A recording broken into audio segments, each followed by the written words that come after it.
Rapaziada, o Flamengo passou o carro pra cima do Vitória, 8-0 no Maracanã. Já tem gente falando sobre espanholização do futebol. Bora dar uma olhada aí. Analisado e com o desacordo entre os clubes para a criação de ligas e mecanismos de limite, né? De ninguém pode ganhar mais que isso, ninguém pode ganhar menos que aquilo e coisas do tipo, a gente gerou um futebol brasileiro espanholizado. Acho que na cabeça de quem lá atrás explodiu o Clube dos 13 e começou com as negociações bilaterais entre clubes e televisões, esperava-se que Flamengo e Corinthians seriam o Real Madrid e Barcelona. Acabou que foram o Flamengo e o Palmeiras, que são o Flamengo e o Palmeiras. O Palmeiras trabalhou melhor do que o Corinthians. O Corinthians tomou algumas decisões erradas, má gestão e tal. O Palmeiras arrumou lá um salvador da pátria e um estádio que acabaram mudando a história do clube. E hoje a gente vive na era da espanholização, Tomás. E acho que essa segunda-feira, 25 de agosto, mostra bem isso. Foram 2 jogos em que Sport e Vitória, fica muito claro que eles jogam outro campeonato. Flamengo e Palmeiras jogam um campeonato, Sport e Vitória jogam. Ah, mas eles não ganham todo ano. O Real Madrid e Barcelona também não ganham todo ano. É quase todo ano. É que não teve um recorte aí com o título do Botafogo. É que o Fluminense ganha Libertadores também, né? Não, mas aí que tá. Aí a teve o gente título entra... brasileiro do Atlético Mineiro. É que tem mais exceção. Né? Aí a gente entra... Exato, as exceções elas existem, elas vão ficando cada vez mais raras. Né? Não é de um ano para o outro não tem mais exceção. Não, elas vão ficando cada vez mais raras. E as Copas, elas são relativamente imunes a isso. Né? É por isso que eu falo que o campeonato de pontos corridos tem a ver com isso. Porque o campeonato de pontos corridos gera... o que os defensores dos pontos corridos sempre apregoaram, com razão, é um ponto de vista, tá? Estou falando que está certo ou errado. Que o futebol brasileiro, para segurar os seus jogadores, precisava ter um campeonato mais rentável, que os clubes tivessem a certeza de que iriam fazer 19 jogos em casa, consequentemente, vender cotas de patrocínio maiores, ter mais exposição de televisão, pipipi. E, de fato, isso aconteceu. Só que não é o campeonato como um todo que vai melhorar. É um par de times, né? Então, você até tem alguns times que conseguem trazer um ou outro jogador e tal, mas, de uma forma geral, os melhores jogadores brasileiros continuam indo para fora, né? E clubes como o Flamengo, como o Palmeiras, conseguem fazer algumas negociações grandes cada vez mais, mas isso gera uma situação de desnível entre os clubes e é um desnível que, para mim, tira a graça que sempre foi a maior do futebol brasileiro. Quantidade de times grandes, equilíbrio, a variação de campeões e por aí vai. Óbvio que para o torcedor do Flamengo nunca teve tanta graça como agora. E eu brinquei com o Júlio fora do ar antes do programa começar que talvez não seja uma espanholização. Talvez seja uma alemanização, porque o Flamengo hoje joga muito mais que o Palmeiras. Na disputa ponto a ponto, a diferença é praticamente nula, 4 pontos com um jogo a mais, pontos perdidos, 1 ponto perdido a mais pelo Palmeiras do que o Flamengo. E o Palmeiras ganhou mais campeonatos brasileiros, né, nos últimos anos. Mas a diferença técnica das duas equipes, se você pegar o time titular, você já tem um Flamengo muito melhor. Se você pegar elenco, você tem um elenco do Flamengo muito melhor. Isso não significa que vai ganhar, mas é impressionante. O engraçado é que quando o Flamengo tava na pindaíba aí, ninguém falava nada, né? É só começar a ganhar que começa esse papo de espanholização, alemanização, sei lá, que o Flamengo ganha mais. O choro é o de sempre, né? Complicado. Como o Flamengo hoje tem 2 equipes fortíssimas, time titular e time reserva. Eu acho que desde 2019 a gente sempre falou isso. E acho que se o Flamengo não ganhou mais campeonatos brasileiros, sequer disputou, né? Os últimos 4 aí, o Flamengo sequer competiu seriamente ali por eles, né? Ele acabou saindo da disputa, ficando lá no top 4, lógico, mas sem disputar efetivamente o título. Isso aconteceu porque a diretoria antiga do Flamengo era campeã mundial e mandar técnico embora e fazer más escolhas.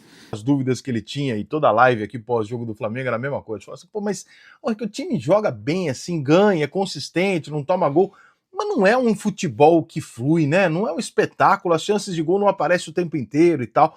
Falava, gente, é um estilo talvez do Felipe Luiz, sei lá e tal. E aí hoje, eu não sei o que deu no Flamengo, que o Flamengo entrou em campo hoje. Só que o Flamengo tem algum problema com Vitória?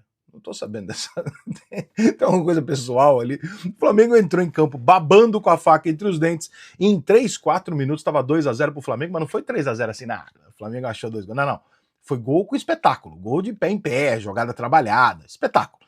Passam-se 20 minutos, Mengão bem no jogo, tranquilo e tal. Dá aquela aliviadinha no final do primeiro tempo, termina ainda jogando bem, mas fala, pô, agora, né, acabou o segundo tempo. Eu até desci pra jogar um videogame no intervalo ali e falei, pô, agora, né, agora 3-0, né. O Flamengo volta pro segundo tempo, alguém no vestiário falou, vocês lembram por que vocês não gostam desses caras? Eu não sei o que aconteceu. O segundo tempo o Flamengo volta e atropela de vez o Vitória. Pela primeira vez na temporada que eu me lembro, deve ter tido outros, mas que eu me lembre, rapidamente, o Flamengo jogou um futebol espetacular. E não só um futebol extremamente competente, efetivo e de resultado. O Flamengo hoje foi espetacular. Tocando... Não, realmente, galera. Hoje, assim, não existe crítico para o que o Flamengo apresentou hoje, né? Com 5 minutos 2-0. Eu fiquei até assim, caraca, já pensou se for daquelas partidas memoráveis? Flamengo vai, mete 2-0, vai, Vitória reage. Mas não, hoje o Flamengo realmente passou mesmo o trator pelo Vitória e não deu a menor condição, né, galera? Foi avassalador, coisa assim. Eu nunca vi uma goleada tão extensa do Flamengo igual hoje à noite. Passes rápidos na direção do gol, acreditando em jogadas individuais. É evidente que a volta da confiança do Pedro tem muito a ver com isso. Você tem um 9 que é um craque, e ele volta a jogar e você vê quantas vezes ele participa, né? Faz 3 e participa de outros gols, de outros lances e tal, porque ele começa a acreditar, dá o drible, corta pra lá, pra cá, coisas que ele não estava fazendo por insatisfação, seja lá pelo que for, mas hoje fez, e também sabendo que a convocação da seleção brasileira saiu hoje com o atacante do Manchester, o atacante do Chelsea, acendeu a luzinha no Pedro e falou, Pedro, ou tu começa a andar ou tu vai ficar fora dessa porra. Porque, né, caraca, você tem 2 jogadores aí que se brilharem nesses times espetaculares deles lá, você vai ter problema. Então, né, e o Pedro faz um partidaço e tal. O Flamengo encontrou a formação ideal. Acho que o Felipe Luiz tá buscando muito naquela linha ali, né? Tá indo muito na direção de encontrar esse time com aquilo ali que tinha hoje, que era mais ou menos o que a gente imaginava. Quando ele tivesse todo mundo, ele colocaria basicamente isso, né? Hoje ele não tinha o quê? O Pulgar para jogar aqui. Acho que não vai ganhar a posição do Jorginho, nem...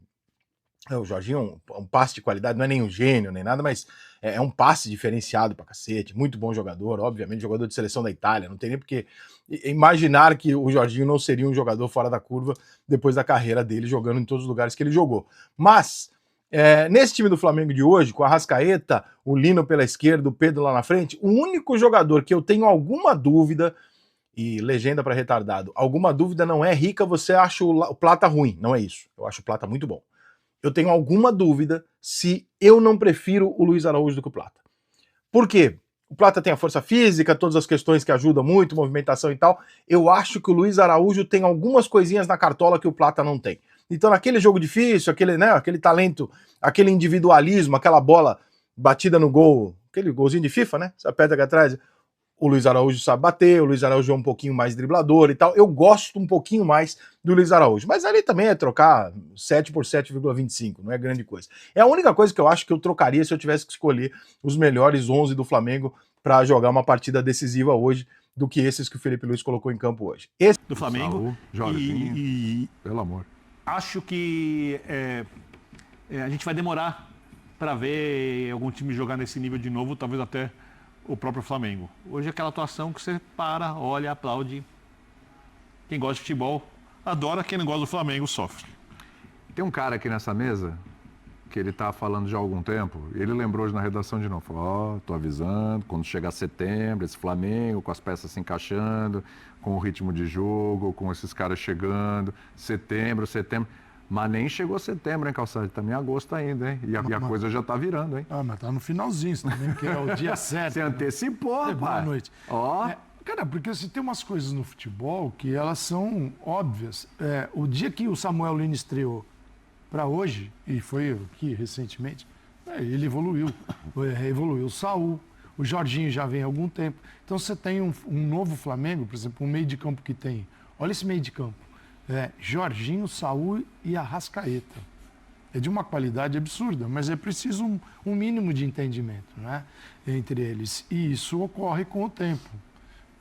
ocorre com o tempo, porque o tempo para treinamento é curto, embora o Flamengo agora, nesse momento, tenha uma semana de que tem Copa do Brasil, ele não vai jogar, e na outra depois também, aí isso facilita um pouco.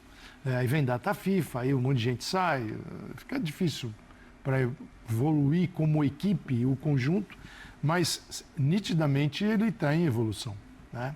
E então ele tem um potencial para em setembro estar muito melhor. E quando eu falo setembro, eu estava me referindo às datas da Libertadores. E outubro, as datas da Libertadores. Você falou, se passar pelo Inter, esse Flamengo vai chegar fortíssimo nas quartas. Era tarefa, porque se não passasse pelo Inter, ele ia evoluir, mas sem a Libertadores. Exato. E isso poderia impactar ou atrasar um pouquinho a evolução.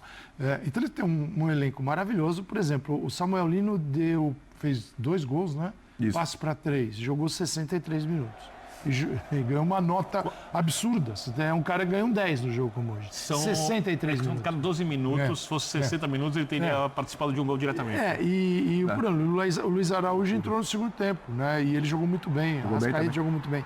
Sim, é claro que o Birner estava conversando com o Birner, né? Ele falou assim, qual foi o maior erro do Vitória? Eu falei, foi ter ido para o Rio de Janeiro, né? Porque Você está fazendo piada, obviamente. É claro. Acontece o seguinte, o que muda tudo é o comportamento de uma equipe. Quando muita gente pode, nesse momento, estar falando, mas o Vitória está muito mal, o Vitória está caindo lá, está lá no fundo da tabela. Mas nós cansamos de ver partidas em que um adversário de um nível melhor, como o Flamengo, ao encarar um adversário que está jogando muito mal, acaba se enroscando naquela ruindade porque não tem o comportamento correto. Não vejo o placar do jogo de hoje interferindo nas ideias do Felipe Luiz. Não vai interferir ou nunca. gerando dúvidas. Ele é pragmático. Não não vejo. vai. Ele entende exatamente o que foi o jogo de hoje, tanto que ao entender o que era o jogo de hoje, ele escala o Pedro. O Flamengo tem 9 gols em 20 jogos, sofreu 9 gols. E foi para 44 hoje. Ele tem o melhor ataque e a melhor defesa do brasileiro. Ele tem quase tantos gols quanto os pontos. Ele tem 46 então, só sofreu um gol contra o Inter quando tinha jogo ganho. E ele, assim, por que ele tomou 9 gols? Porque é um time que filtra a jogada.